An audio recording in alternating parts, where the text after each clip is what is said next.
मीठे बच्चे, तुम्हें ज्ञान का तीसरा नेत्र मिला है।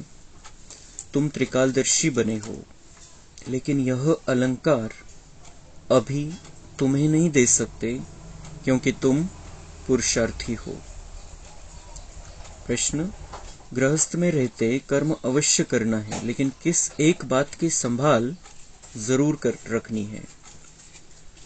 उत्तर, कर्म करते व्यवहार में आते अन्न की बहुत परहेज रखनी है। पतितों के हाथ का नहीं खाना है, अपने को बचाते रहना है। कर्म संन्यासी नहीं बनना है, लेकिन परहेज जरूर रखनी है। तुम कर्मयोगी हो, कर्म करते बाप की याद में रहो तो विकर्म विनाश होंगे। ओम शांति। बाप बच्चों को बैठ समझाते हैं। जब कोई गीता आदि सुनाते हैं तो कहते हैं यदा यदा ही धर्मस्य। जब जब धर्म की ग्लानि अधर्म की वृद्धि होती है तब भगवान आते हैं। बरोबर धर्म की ग्लानि होती है। ग्लानि माना निंदा। तो भारत में धर्म की ग्लानि और अधर्म की वृद्धि हो जाती है। मैं आता ही तब हूँ जब यह हालत होती है। बहुत दुख है। मौत सामने खड़ा है। विनाश के लिए मुसल भी तैयार है। अभी तुम बच्चे जानते हो बाबा आया हुआ है आदि सनातन धर्म की स्थापना करने। ब्रह्मा द्वारा स्थापना, शंकर द्वारा विनाश, विष्णु द्वारा पालना। बरोबर यह तीनों कर्तव्य अभी चल रहे हैं। यह है शिव बाबा का यज्ञ। उनसे हमें सृष्टि के आदि मध्य अंत की नॉलेज मिल रही है। तुम जानते हो हमको ज्ञान का तीसरा नेत्र मिला है। देवताओं को तीसरा नेत्र दिखाते हैं ना, परंतु यह है ज्ञान का तीसरा नेत्र जो तुम ब्राह्मणों को मिलता है, जिससे तुम देवता बनते हो। वहां तीसरे नेत्र की दरकार नहीं है, परंतु तुमको तो दिखा नहीं सकते क्योंकि तुम पुरुषार्थी हो। चलते चलते भाग जाते हो। इसलिए जो फाइनल रिजल्ट वाले हैं उनको यह अलंकार दिए हैं। नहीं तो देवताओं के पास थोड़ी शंख चक्र आदि है। यह सृष्टि चक्र के आदि मध्य अंत की नॉलेज तुमको सुना रहे हैं। उन्होंने फिर शास्त्रों में लिख दिया है कि स्वदर्शन चक्र से फलाने को मारा, यह किया। बाप कहते हैं मैं तो पतितों को पावन बनाने आता हूं, इसमें हिंसा की तो बात ही नहीं है। तो बाबा म्हणता है कि शिव बाबा ने यज्ञ रचा है और इस यज्ञ के माध्यम से बाबा हमें सृष्टि के आदि मध्य अंत का ज्ञान सुनाता है। वो ज्ञान हमारे बुद्धि में आ जाता है तो फिर इसका मतलब है कि तीसरा नेत्र हमारा खुल गया। ज्ञानाचा डोळा बाबांनी आपल्याला दिला। तर मग बाबा म्हणतात मग हा ब्राह्मणांना नाही दाखवू शकत। हा जो तिसरा डोळा आहे हा देवतांच्या मूर्तीमध्ये दाखवला जातो। देवतांच्या मूर्तीमध्ये का दाखवला जातो? कारण ती फायनल रिझल्ट आहे आपली। फायनली शेवटी आपण तसे बनणार आहे की तिसरा नेत्र पूर्णपणे उघडला गेलेला आहे। त्या डोळ्याने फक्त बाबाच दिसतो आणि बाबाची जशी दृष्टी आहे तशी दृष्टी आपली झालेली आहे। तो बाबा म्हणते ये तुम्हारी फाइनल रिजल्ट है, अभी तुम्हें नहीं दे सकते क्योंकि तुम बीच में भाग जाते हो। तो फिर कैसे देंगे? तीसरा नेत्र अगर खुल गया है वो भाग ही नहीं सकता है ज्ञान मार्ग से। आणि म्हणून बाबा म्हणते खालीवर होत असतात ब्राह्मण बच्चे, कधी कशी स्थिती, आणि त्यामुळे ब्राह्मणांना हा तिसरा डोळा नाही दाखवत। जे फायनल रिझल्ट आहे, जे आपण देवता बनलेलो आहे, तर त्या देवतांना तो तिसरा डोळा दाखवला जातो। पण बाबा म्हणतात त्यांना तिसऱ्या डोळ्याची गरज नाहीये। देवतांना तिसऱ्या डोळ्याची गरज नाहीये, त्यांना या ज्ञानाची गरज नाहीये। ज्ञानाची गरज आपल्याला आहे देवता बनण्यासाठी। देवता बनल्यावर या ज्ञानाची गरज नाहीये। कारण देवता बनणं म्हणजे संस्कार परिवर्तन झाले. हे ज्ञान आहे संस्कार परिवर्तनासाठी, देवतासारखं बनण्यासाठी. ते देवतासारखं बनल्यानंतर, ती रेकॉर्डिंग झाल्यानंतर, व्यवस्थित रेकॉर्डिंग झाल्यानंतर या ज्ञानाची आवश्यकताच नाहीये. कसे दिव्य गुण आपल्यामध्ये आणायचे, कशी बाबांची आठवण करायची आहे, कसे शक्तिशाली स्थितीमध्ये राहायचंय, ते त्यांचं सगळं झालेलं आहे. फायनल संस्कार त्यांच्यामध्ये भरले गेलेले. तर म्हणून बाबा म्हणतात त्यांना काही गरज नाही. तर पण आपली ती फायनल रिझल्ट आहे, आपण तसे बनणार आहे शेवटी. म्हणून बाबा म्हणताय की ते देवतांना दाखवलं गेलं. मग हे जे अलंकार आहे बाकीचे, तिसरा डोळा पण, त्यानंतर मग जे अलंकार आहे, शंख, चक्र, गदा आणि पदम, हे जे 4 अलंकार आहे, हे पण बाबा म्हणताय की हे ब्राह्मणांचे अलंकार आहे. ब्राह्मणांचं जीवन असं बनलं पाहिजे. त्यांना त्या देवतांना त्याची आवश्यकता नाहीये, विष्णूला त्याची आवश्यकता नाहीये. विष्णू म्हणजे लक्ष्मीनारायणचं संयुक्त स्वरूप. विष्णू नव्या दुनियेची पालना करणारे, लक्ष्मीनारायण नव्या दुनियेची पालना करणारे. सगळे देवी देवता त्या दुनियेमध्ये, त्यांच्या राज्यामध्ये सगळे देवी देवता आहे. मग ते शंख कोणासाठी, ज्ञानाचा शंख कशासाठी वाजवणार? सगळे ज्ञानाचे संस्कार घेऊन बसलेले आत्मे सतयुगामध्ये, तर ज्ञानाचा शंख कोणासाठी वाजवणार ते? तो ज्ञान का शंख हमें बजाना है. हम ब्राह्मण आत्माएं हैं, बाबा से ज्ञान ले रहे हैं, हमें सारी दुनिया को ये ज्ञान सुनाना है. तो शंख हमारी निशानी, ज्ञानाचा शंख आपल्याला वाजवायचा आहे. चक्र, स्वदर्शन चक्राने कोणत्याही देवी देवतेला आपले पापकर्म भस्म नाही करायचे, किंवा राजा त्यांना ते भाग्य नाही बनवायचं. भाग्य बनवण्याचा समय संगमयुग आहे आणि पापकर्म भस्म करण्याचाही समय हाच आहे. देवतांना स्वदर्शन चक्राची आवश्यकता नाहीये, विष्णूला स्वदर्शन चक्राची आवश्यकता नाहीये. आणि देवता म्हटल्यावर त्यांनी जे चक्र दाखवलं, स्वदर्शन चक्र दाखवलं, तो हिंसा करण्याचं हत्यार दाखवलं. तर ते देवता आणि हत्यार हे शोभतच नाही. देवता, त्याला देवता कसं म्हणायचं मग? तो जर मारायला निघालेला आहे, कोणी का असत नाही. हिंसक जर आहे तर तो देवता नाहीये. तर ती एक निशाणी आहे. ती निशाणी आहे की आपण बुद्धीमध्ये स्वदर्शन चक्र फिरवलं होतं आणि त्या आधाराने आपण आपल्यातल्या राक्षसांना समाप्त केलं होतं. जे विकार आहे, 5 विकार, त्यांना आपण आपल्यातल्या त्या विकारांना, आणि विकारामुळे जे पापकर्म झालेले त्यांना आपण हे स्वदर्शन चक्र चालवून आपण त्याला काटून टाकलं, संपवून टाकलं.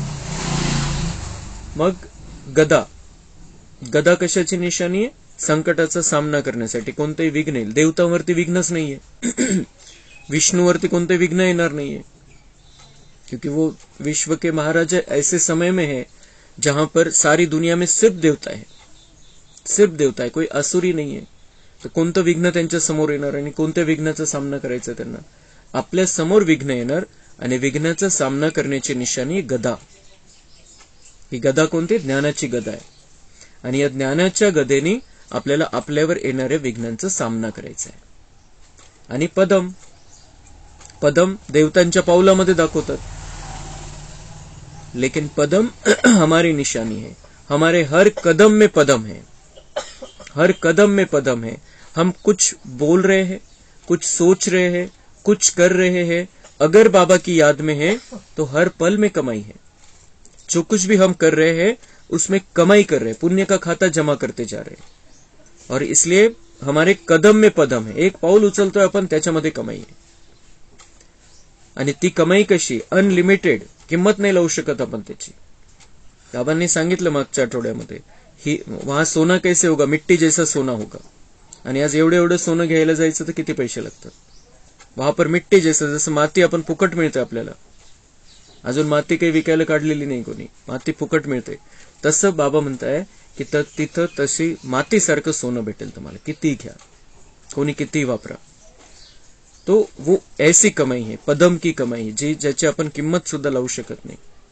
म्हणून हे जे अलंकार आहे, बाबा म्हणते हे विष्णूचे अलंकार नाहीये किंवा देवी देवतांचे अलंकार नाहीये, तर तुमची ही अवस्थेची निशाणी आहे. तुम्ही ब्राह्मण जीवनामध्ये काय केलेलं आहे त्याची निशाणी म्हणून त्या फायनल रिझल्ट वाल्यांना ते दाखवलं गेलं. बस, बाकी हे सगळं आपलं जीवन आहे. आपलं जीवन आपल्याला असं बनवायचंय. शंख, चक्र, गदा, पदमधारी आपल्याला बनायचंय. हे अलंकार सोडायचेच नाही आपण. ज्ञानाचा शंख, स्वदर्शन चक्र, विघ्नावरती विजय प्राप्त करण्यासाठी गदा आणि पदम, कमाई, हर पल कमाई.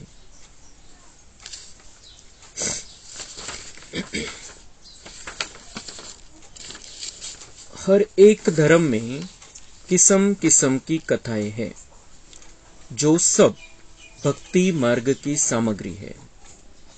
भक्ति करते हैं भगवान से मिलने के लिए. आधा कल्प भक्ति करते आए हैं, भगवान तो किसको मिला ही नहीं. अब बाप ने तुम बच्चों को परिचय दिया है, तुम्हें फिर औरों को देना है. तर बाबा म्हणते भक्ती मार्गामध्ये वेगवेगळ्या प्रकारच्या कथा आहे. यांनी असं केलं, त्यांनी तसं केलं, वेगवेगळ्या प्रकारच्या कथा जोडल्या गेल्या. एका धर्मामध्ये दुसऱ्या धर्माचं पण काही आलेलं आहे वेगवेगळ्या रूपामध्ये. आता समजा राम सीता आहे किंवा लक्ष्मीनारायण आहे, हे आता हिंदू धर्माचं तसं मग कथा तशी जर पाहिली तर. पण मग ते जैन धर्मामध्ये पण आलेलं आहे. त्यांनी त्यांच्या पद्धतीने ते पात्र चालवलेलं आहे. हे असे होते, राम आपलाच होता, लक्ष्मीनारायण आपलेच होते. तर हे कशामुळे आलेले, गोंधळ कशामुळे झालेला आहे? कारण सगळ्यांचे पूर्वज लक्ष्मीनारायण आणि राम सीता आहे. कोणते बाकीचे धर्म सगळे द्वापर नंतर आले. तो ये कथा उन्होंने अपने हिसाब से, हर एक धर्म ने अपने हिसाब से उन पात्रों को लेकर कथाएं बनाई है. बाकी बाबा मतलब वो सारी भक्ति मार्ग की सामग्री है, ज्ञान नहीं है उसमें. और सदगति होती है ज्ञान से. भक्ति की किसी भी कथा से किसी की भी आज तक सदगति हुई नहीं है. भगवान तो मिला ही नहीं. बाबा मतलब भक्ति करते आए हैं भगवान से मिलने के लिए, लेकिन भगवान तो किसी को मिला ही नहीं. कोणी तसं साक्षात्कार झाला असेल कोणाला तेवढ्यापुरतं तेवढा, पण परमेश्वर प्राप्ती झाली त्याला, कि वो उसका हो गया या भगवान उसका हो गया या भगवान का वो हो गया, वो भक्त. असं काही नाही झालं, कुठेही नाही झालं. साक्षात्काराच्या ऐकतो आपण, आणि बाबांनी सांगितलेलं मी साक्षात्कार तर करवतोच, ते माझं काम आहे. की खूप मोठी भावना आहे एखाद्या भक्ताची, अतिमध्ये जातोय तो, त्यांनी 9दा भक्ती केलेली आहे, खूप मनापासून भक्ती केलेली आहे, खूप जास्त भावना आहे, तर मी त्याला साक्षात्कार करवलेला आहे. फक्त साक्षात्कार होना, इसका मतलब भगवान मिला नहीं. आणि ज्ञानामध्ये आल्यानंतर पण बाबांनी बऱ्याच जणांना साक्षात्कार करवले, पण साक्षात्कार झाला म्हणजे त्यांचं काम झालं असं नाही. साक्षात्कारानंतर ते ज्ञानामध्ये आले आणि ज्ञानामध्ये मग त्यांनी पुरुषार्थ केला आणि मग ते देवता बनणारे. तर नुसतं साक्षात्कार झाला कोणाला भक्तीमध्ये त्याचा काही फायदा नाही, फक्त त्यांची भावना पूर्ण झाली. तो बाबा म्हणता है अभी मैंने तुम्हें अपना परिचय दिया है, तुम्हें फिर औरों को ये परिचय देना है, उनको भी बाप से मिलाना है. तुम हर एक बच्चे की बुद्धि में है कि शिव बाबा हमारा रूहानी बाप है. यह भी भक्ति मार्ग वालों को समझाना है कि तुम्हारे 2 बाप है, एक लौकिक बाप, दूसरा पारलौकिक बाप, जिसको गॉडफादर कहते हैं, जिसने यह बेहद की रचना रची है. बाबा म्हणते भक्ती मार्गामध्ये जे आहे त्यांना समजवा. 2 पिता, एक शरीराचे पिता आणि एक पारलौकिक आत्म्याचा पिता परमात्मा, त्याविषयी समजवा. मग 3रा पिता त्यांना केव्हा मिळेल? जेव्हा ते ज्ञानामध्ये येतील, जेव्हा ते बाबांचे बच्चे बनतील, तेव्हा त्यांना ब्रह्मा बाबा अलौकिक पित्याच्या रूपामध्ये प्राप्त होईल. पण आता सध्या ते जोपर्यंत ज्ञानामध्ये नाहीये, बाबा म्हणतात 2 पिता का परिचय तो उनको आप दे सकते हो, कि एक तो आपके शरीर के पिता है और दूसरा जो जन्म जन्मांतर का पिता है, आत्मा अजर अमर अविनाशी है और आत्मा का पिता परमात्मा है, ज्याने ही सगळी सृष्टी रचलेली है. तो बाप से तो जरूर वर्षा मिलता होगा. मग त्यांना काय समझवा? बाबा म्हणता है बाप का पता दो, उनको बताओ पिता के बारे में. और पिता से जैसे लौकिक पिता से, शरीर के पिता से वर्षा मिलता है, वैसे ये जो पारलौकिक पिता है तो वर्षा तो मिलता ही होगा उससे.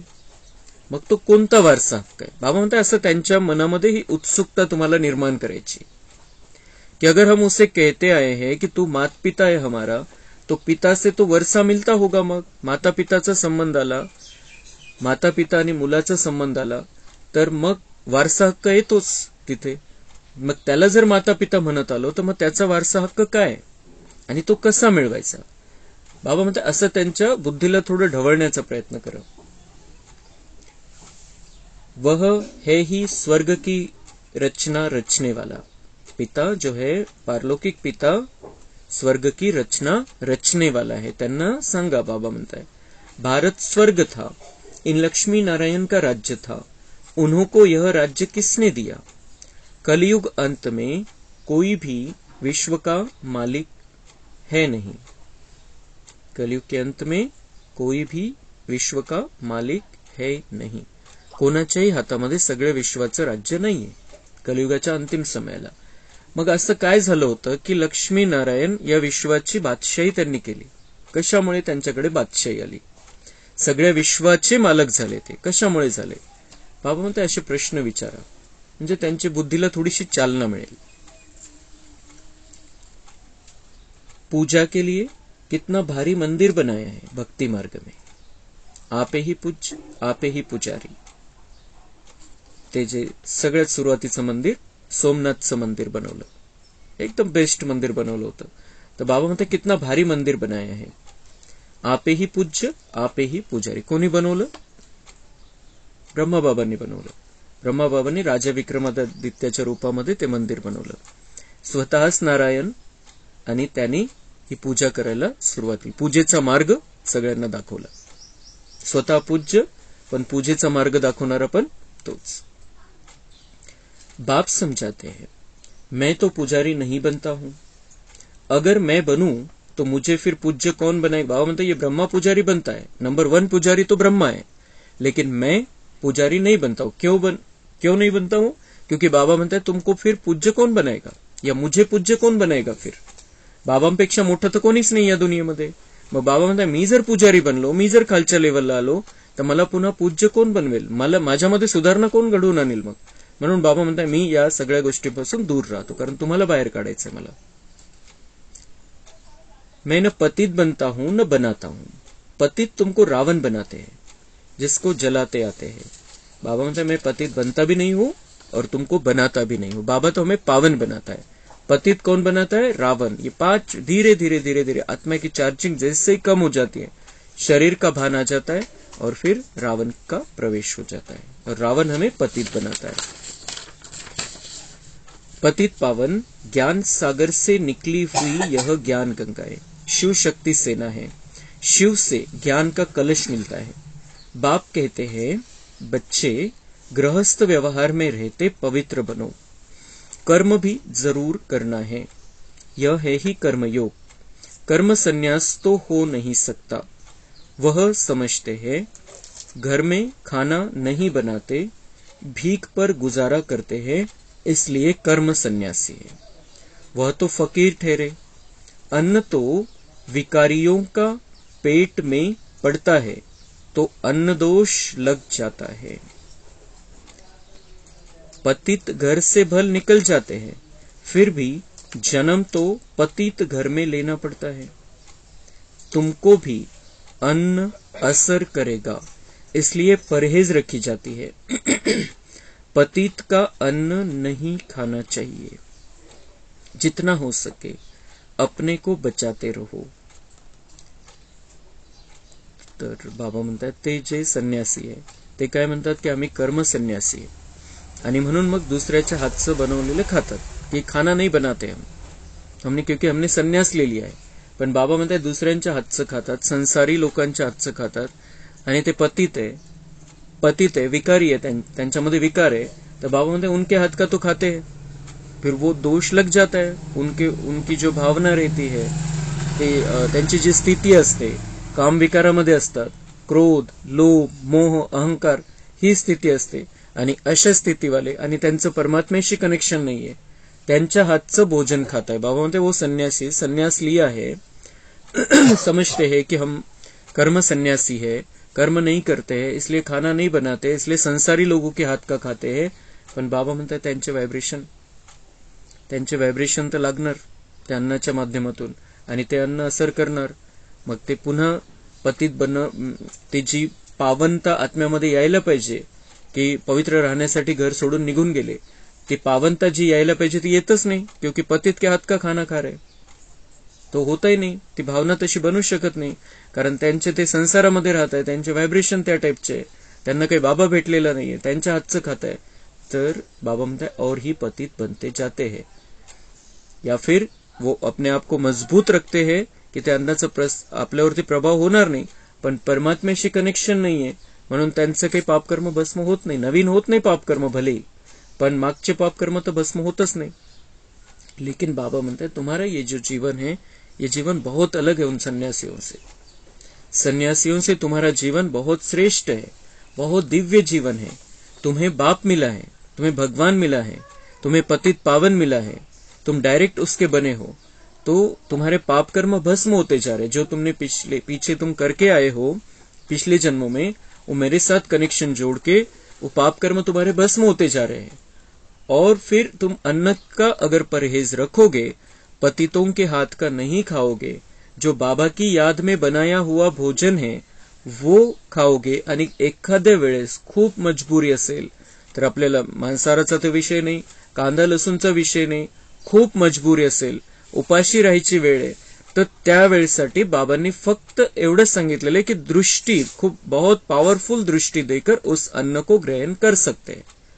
खूप खूप मजबुरी असेल, उपाशी राहायची वेळ आलेली अशा वेळेला, नाही तर इतर वेळेला आपल्याला बाबांनी सरसकट असं सांगितलेलं आहे की बाबा की याद में बनाया हुआ भोजन और बाबा को भोग लगाया हुआ भोजन तुम्हें स्वीकार करना है.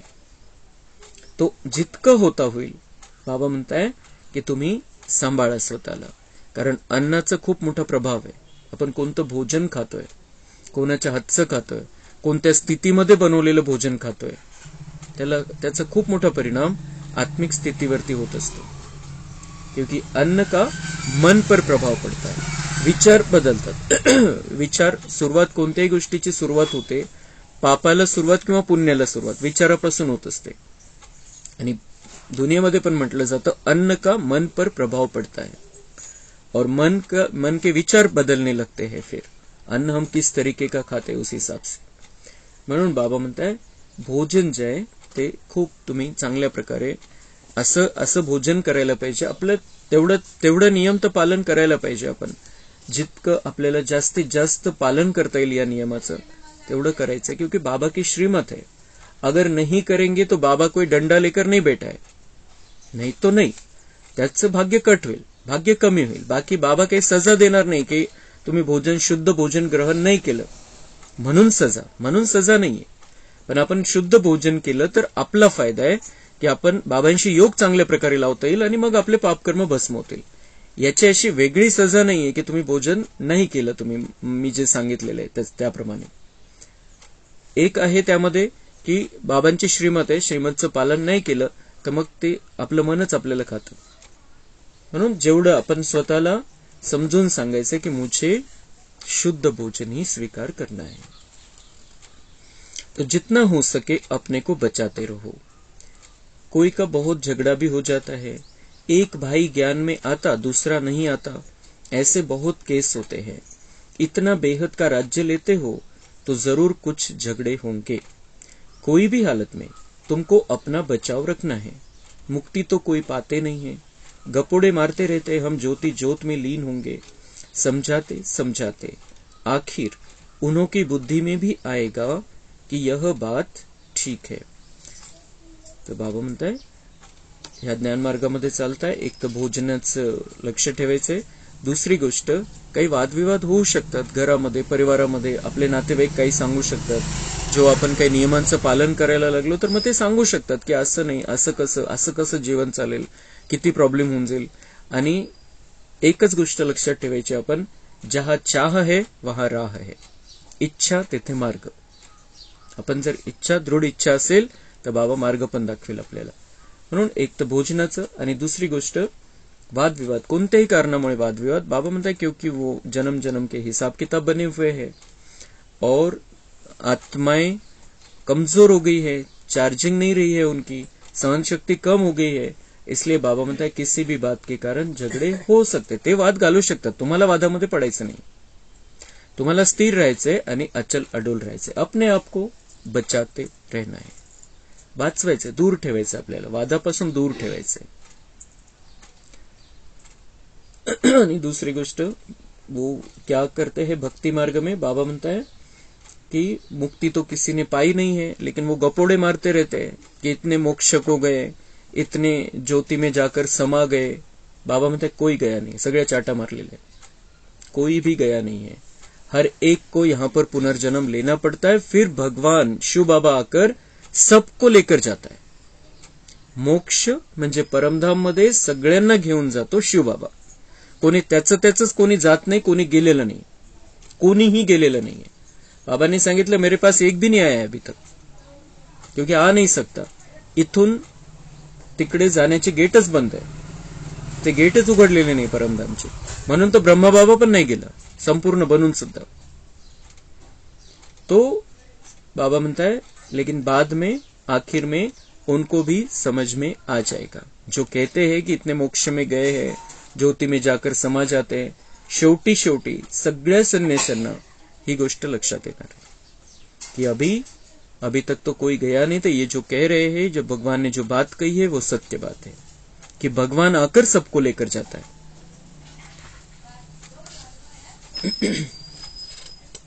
ही मोक्षाची जी कल्पना ही जैन धर्मामध्ये खूप जास्त आहे की लाखो मुनी गेले, करोडो मुनी गेले, इथून इतके गेले, तिथून तितके गेले मोक्षामध्ये। एक जैन धर्माचे एक गुरु आहेत, दुसरा पंथ आहे त्याच्यामध्ये, लोकेश मुनी म्हणून। आपले जिथं जिथं प्रोग्राम असतील तिथं ते येतात, त्यांना फक्त सांगायचं उशीर आहे। आणि त्यांनी इतकं मान्य केलेलं, ते त्यांचा खूप अभ्यास आहे जैन धर्माचा, त्यांनी मान्य केलेलं की कोणी जर या दुनियेमध्ये परिवर्तन आणू शकेल आणि कोणी जर स्वर्गाची स्थापना करू शकतं या दुनियेमध्ये, तर फक्त ब्रह्मकुमारीचे। ते जैन धर्माचे गुरु आहे, मोठ्या लेवलचे, वरच्या लेवलचे। तो उनको ये बातें सब मान्य है कि हे जे सांगतात कि मोक्ष में कोई गया नहीं है, अभी भगवान धरती पर आया है और वो सबको तैयार कर रहा है। तर ह्या बऱ्याचशा कल्पना ज्या वेगवेगळ्या धर्मामध्ये वेगवेगळ्या प्रकारच्या आलेल्या आहे, बाबा म्हणते शेवटी सगळ्यांना समजणार है कि यही सत्य ज्ञान है जो भगवान ने सुनाया था मुरली के द्वारा। बाप कहते हैं मैं तुम्हारा बेहद का बाप भी हूँ, तुमको बेहद का वर्षा देने आया हूँ। तुम्हारे दिल में खुशी है, हम अपनी राजधानी श्रीमत पर स्थापन कर रहे हैं, परंतु है सारा गुप्त। रावण पर जीत पानी है, गाया भी जाता है माया जीते जगत जीत। 5 विकारों पर जीत पानी है, 5 विकारों का संन्यास करना है। खिवैया तो एक बाप है, सबकी सदगति करने वाला सदगुरु बिगर घोर अंधियारा है। भारत में गुरु तो बहुत है, हर एक स्त्री का पति भी गुरु है, फिर इतनी दुर्गति क्यों हुई है? बाबा म्हणते भारतामध्ये तर इतके गुरु आहे आणि पतीच परमेश्वर आहे, तर किती गुरु झाले मग? पतीला परमेश्वर मानायचं सांगितलेलं आहे, किती गुरु झाले मग? तो फिर अगर इतने गुरु हैं दुनिया में, तुम्हारा पति परमेश्वर है, फिर इतनी दुर्गति क्यों हो गई है? फिर तो परम सदगुरु जो है, सदगति करने वाला जो है, एक परमात्मा है और वो आता है, सत्य ज्ञान देता है, उसके बाद में ही सदगति होती है। नहीं तो द्वापर से हमने दुर्गति का रास्ता पकड़ा है। कह देते हैं सब ईश्वर के रूप है, हम ईश्वर है, फिर योग किससे लगाए? सगळेच परमात्मा है तो योग कोणाशी लावायचा मग? फिर तो भक्ति ही बंद हो जाए। अगर सभी ईश्वर है तो भक्तीची करण्याची पण आवश्यकता नाही, सगळ्यामध्ये परमात्मा है तो कोणाची भक्ति करता है? फिर हे भगवान कहे किसको बुलाते हैं? मग कोणाला पुकारतात वरच्याला? जर सगळ्यामध्ये परमात्मा आहे तर म्हणजे ही जी कल्पना है कि सब में भगवान है, सब में परमात्मा है, सब परमात्मा के अंश है, तो बाबा म्हणते किसको पुकारते हैं? फिर साधना किसकी करते हैं? हे जे विचार आहे, हे जे प्रश्न आहे, हे भक्ती मार्गामध्ये कोणाच्या मनात येत नाही। म्हणून बाबा आपल्याला ते बुद्धीला चालना देतोय की तुम्ही विचार करा अशा पद्धतीने की काय करत आलो आपण किंवा दुनियावाले काय करताय। तो मग फिर साधना किसकी करते हैं? खुद ईश्वर थोड़ी कभी बीमार पड़ता है। बाबा म्हणता है कि फिर भगवान बीमार पड़ेगा क्या? फिर हर एक में भगवान है तो भगवान बीमार पड़ेगा क्या? फिर वो भगवान ही क्या काम का? तो ही जी कल्पना आलेली कि सब में परमात्मा है, ये गलत है। हम सब परमात्मा के बच्चे हैं, परमात्मा सबका पिता है। तो बाबा म्हणता है परंतु कोई पूछने वाला नहीं है, डरते रहते हैं श्राप न मिल जाए। वास्तव में श्राप देने वाला है रावण, बाप तो वर्षा देते हैं। तर बाबा म्हणते हे प्रश्न कोणी विचारत नाही भक्ती मार्गामध्ये, घाबरतात आपल्या गुरुलाही काही प्रश्न विचारायचे अशा पद्धतीचे, असं कसं तसं कसं, फक्त हो हो म्हणायची पद्धत आहे भक्ती मार्गामध्ये. गुरुने सांगितलं, खूप चांगलं समजवलं, बहुत अच्छा बताया उन्होंने, बहुत अच्छा, बहुत अच्छे उदाहरण दिए, बस त्याच्या पलीकडे बुद्धी गेलीच नाही. क्योंकि बाबा म्हणताय वो डरते रहते काही श्राप न मिल जाए हमें. पण श्रापित तर झालेलोच आहे आपण द्वापरमध्येच. रावणाने 5 विकारांनी श्राप दिलेले, अजून कोणता श्राप भेटायचा. तो अभी भगवान ने हमारे सिर पर आशीर्वाद का हाथ रख दिया है. बाबा के वरदानों का हाथ हमारे सिर पर है. हम संगम युगी आत्माएं हैं और बाबा हम पर वरदानों की बरसात कर रहा है. अभी हमें किसी का भी श्राप नहीं मिल सकता है. बिल्कुल हिम्मतवान राहायचंय आपण, शक्तिशाली स्थितीमध्ये राहायचंय. भक्ति मार्ग में ताकत नहीं, आत्मा में कमजोर है, इसलिए डरते हैं, इसलिए प्रश्न आते भी नहीं उनकी बुद्धि में, बुद्धि भी भ्रमित हो गई है और हिम्मत भी नहीं है प्रश्न पूछने की. म्हणून बाबा म्हणते कोई पूछता नहीं है, जो कहते हैं मानते हैं बस. सतयुग में पावन प्रवृत्ति में सुख था, अभी पतित प्रवृत्ति में दुख है. अभी इसका विनाश होना है. तुम देखेंगे अर्थक्वेक आदि होती रहेगी. बाबा भी कहां तक बैठ शिक्षा देंगे, लिमिट होगी ना. 14-12-22 बाबांनी आजच्या मुरलीमध्ये सांगितलेलं आहे. बाबा कहां तक बैठकर शिक्षा देंगे, लिमिट होगी ना. बाबांनी म्हणून तर बाबांनी आपला जो पार्ट आहे शिक्षा देण्याचा, ज्ञान देण्याचा, 31 डिसेंबर 2017 संपवलेला आहे. डायरेक्ट येऊन ज्ञान देण्याचं. तर त्या ह्या मुरलीमध्ये बाबांनी सांगितलेलं, मैं कहां तक बैठकर ज्ञान दूंगा. काही तर लिमिट असेल आणि ती लिमिट बाबांनी ठरवली होती वर्ष 2017चा शेवटचा दिवस. त्याच्यानंतर बाबा साकारमध्ये येऊन ज्ञान देण्याचा पार्ट कंप्लीट बंद केला, कंप्लीट. आता बाबा येतात मुरली क्लासच्या माध्यमातून, बाबांचे व्हायब्रेशन आपल्याला मिळतात, गुप्त रीतीने बाबा चक्कर मारतो, पण डायरेक्ट शरीरामध्ये येऊन ज्ञान देण्याचा पार्ट बाबांनी बंद केला. आणि या मुरलीमध्ये बाबांनी सांगून ठेवलं होतं आधीच की मैं कहां तक बैठकर ये ज्ञान दूंगा, लिमिट तो होगी इसकी. तर ड्राम्यानुसार ती लिमिट होती 31 डिसेंबर 2017. राजाई स्थापन होगी और विनाश होगा. अंत में तुम बहुत मजे देखेंगे, शुरुआत से भी जास्ती. सुरुवातीला जेवढं आनंदामध्ये बाबा म्हणतात मी बच्चांना ठेवलं त्याच्यापेक्षाही तुम्हाला जास्त आनंदामध्ये ठेवेल. आणि शेवटी तर खूप हाहाकार होणार आहे, खूप भयानक सीन राहील बाहेर. पण बाबा काय म्हणतात, तुम बहुत मजे देखेंगे, शुरुआत से भी जास्ती. व तो पाकिस्तान था, तेव्हा पाकिस्तानमध्ये होते सगळे भाई बहिणी, जे 350 भाई बहिणी होते आणि दंगल होते हिंदू मुस्लिम. अभी तो विनाश का समय है, तुमको बाबा बहुत कुछ दिखाएंगे. साक्षात्कारामध्ये ठेवील बाबा, त्यामुळे आनंदाची स्थिती राहील. भले काही चाललेले बाहेर, पण मधून मधून आपल्याला साक्षात्कार होत राहतील, म्हणून आपली स्थिती चांगली होत जाईल, चांगली राहील. आपण सेवा करू शकू त्यामध्ये. तो फिर जो अच्छी रीति नहीं पढ़े हुए होंगे वह अंदर फटकते रहेंगे.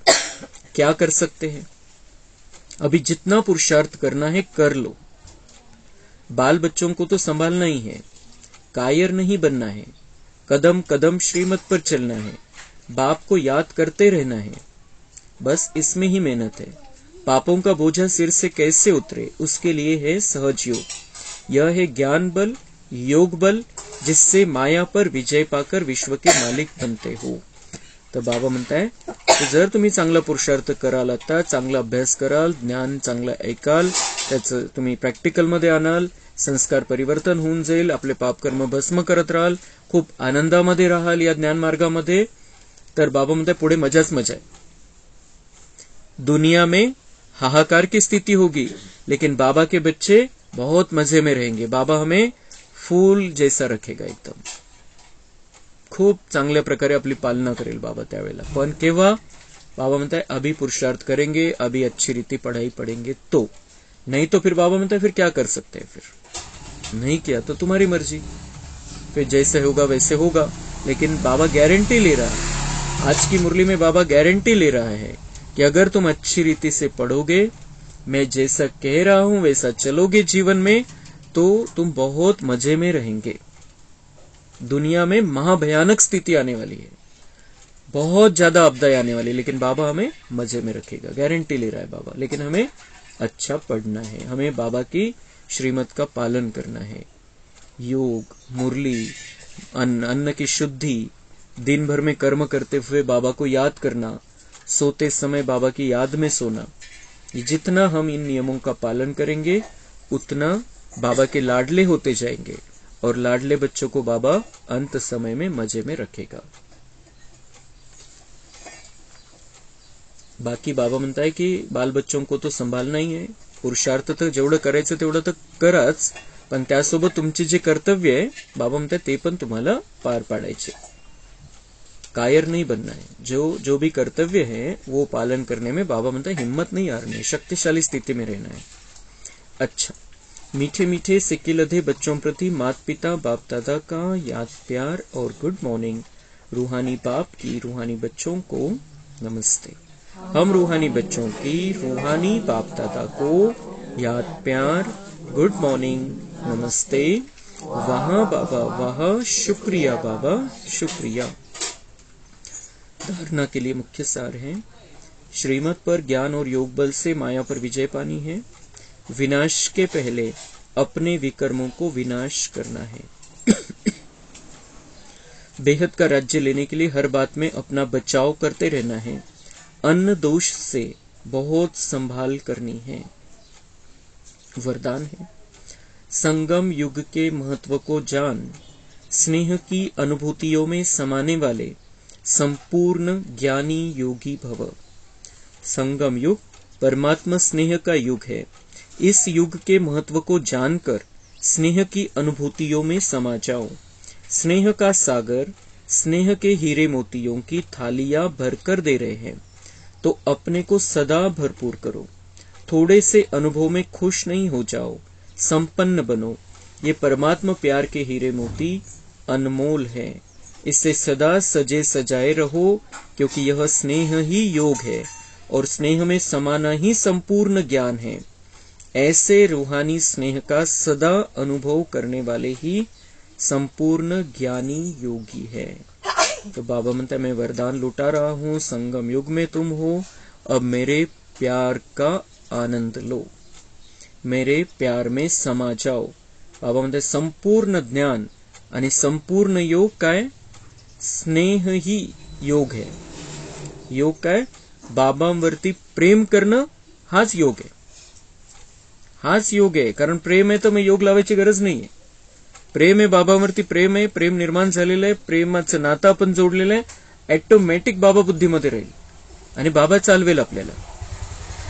और स्नेह में समाना ही संपूर्ण ज्ञान है। बाबा से प्यार की उत्पत्ति, बाबा से प्यार का रिश्ता योग, और स्नेह में समाना ही संपूर्ण ज्ञान। संपूर्ण ज्ञान क्या है? स्नेह में समा जाना, बाबाच्या प्रेमामध्ये डुबून जायचं, हे आहे संपूर्ण ज्ञान। ज्ञानी आत्मा किसे कहेंगे? संपूर्ण ज्ञानी आत्मा जो बाबा के प्रेम में डूबी हुई है। दुनिया की कोई भी बात उसे आकर्षित नहीं करती है, किसी के भी लगाव में नहीं है, किसी के प्रति झुकाव भी नहीं है, किसी के प्रति टकराव भी नहीं है। ऐसी आत्मा बाबा के प्रेम में समाई हुई रहती है, और जो समाई हुई है बाबा के प्रेम में, इसका मतलब संपूर्ण ज्ञानी है। हे ज्ञानाचा परिणाम आहे, तो संपूर्ण ज्ञानाचा परिणाम है कि बाबाच्या प्रेमामध्ये आपण मग्न है। तो ज्ञान और योग दोनों विषय हमारे पूरे हो जाएंगे, पास हो जाएंगे हम दोनों विषय में, अगर बाबा से प्यार है और प्यार में डूबे हुए हैं। हम बाबा के प्यार में रहते हुए हमें सब कुछ करना है। स्लोगन, जो व्यर्थ की फीलिंग से परे रहता है वही माया जीत बनता है। मायावरती विजय प्राप्त करायचा आहे आपल्याला, विकारांवरती विजय प्राप्त करायचा आहे, तर व्यर्थ भावनेमध्ये राहायचंच नाहीये, फिलिंग मध्ये नाही यायचंय, इमोशनल नाही व्हायचं आपल्याला कोणत्याही गोष्टीमध्ये, हे असं झालं तसं झालं असं व्हायला पाहिजे होतं। हे ज्या व्यर्थच्या भावना आहे, व्यर्थची फीलिंग आपल्याला येते, तर बाबा म्हणताय उससे जितना परे रहेंगे उतना माया पर जीत प्राप्त होगी, क्योंकि फिर हम स्वमान में रहेंगे। व्यर्थ में नहीं है तो स्वमान में रहेंगे, मैं कौन हूं, किसका हूं, मुझे क्या करना है, इस स्थिति में अगर हम रहेंगे ऑटोमेटिक माया पर जीत पाने की ताकत हमारे अंदर आ जाएंगी और हम माया जीत बन जाएंगे। अच्छा, ओम शांति। कम बोलो,